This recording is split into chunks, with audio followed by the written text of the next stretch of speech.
Hi అండి. నమస్తే. నేను మీ Rama. Welcome back to YVL creations. ఈరోజు రెసిపీ వచ్చేసి సొరకాయ గారెలు. చాలా క్రిస్పీగా, టేస్టీగా అయితే ఉంటాయండి. పిల్లలు సొరకాయ తినట్లేదనుకుంటే ఇలా హెల్తీగా గారెలు వేసి పెట్టండి. ఇట్టే తినేస్తారు. అడిగి మరీ వండించుకుంటారు.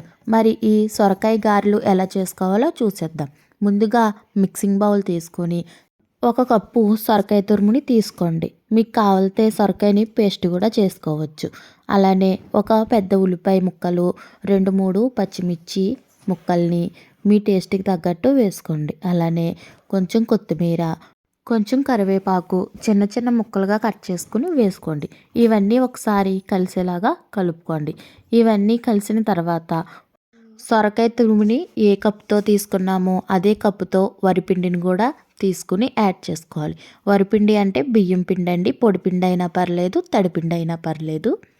వేసేసుకుని మొత్తం అంతా కలిసేలాగా ప్రెస్ చేస్తూ కలుపుకోవాలి. ఇలా ప్రెస్ చేయడం వల్ల సొరకాయలో వాటర్ అంతా రిలీజ్ అవుతుంది.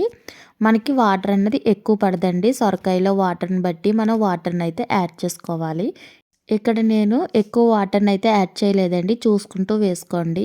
ఇలా వాటర్ని వేసుకుని మొత్తం అంతా పిండిని అయితే కలిపేసుకోవాలి.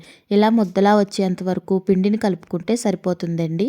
ఇప్పుడు దీన్ని చిన్న ఉండలా తీసుకుని మనకి గారెలు వస్తున్నాయో లేదో చూసుకుంటే సరిపోతుందండి. ఈ పిండిని అయితే పక్కన పెట్టేసుకుందాం. నాననవసరం లేదండి ఈ పిండి.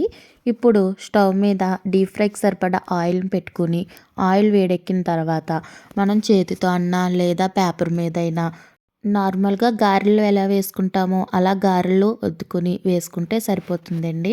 నేను గారెలు వేయడం అయితే చూపించలేదు. మామూలుగా పేపర్ మీదైనా మీకు వీలుంటే చేతి మీదైనా వేసేసుకుని ఇలా వేసేసుకుంటే సరిపోతుంది.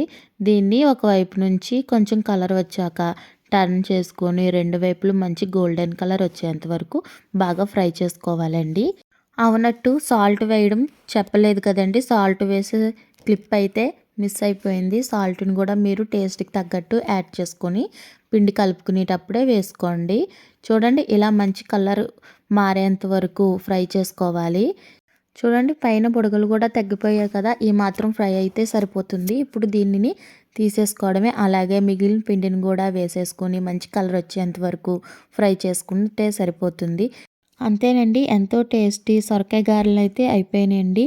ఈ గారెలు నార్మల్గా తినేయచ్చు. పిల్లలకు పెట్టేటప్పుడు కొంచెం టమాటా కెచప్తో పెడితే చాలా ఎంజాయ్ చేస్తూ తింటారండి.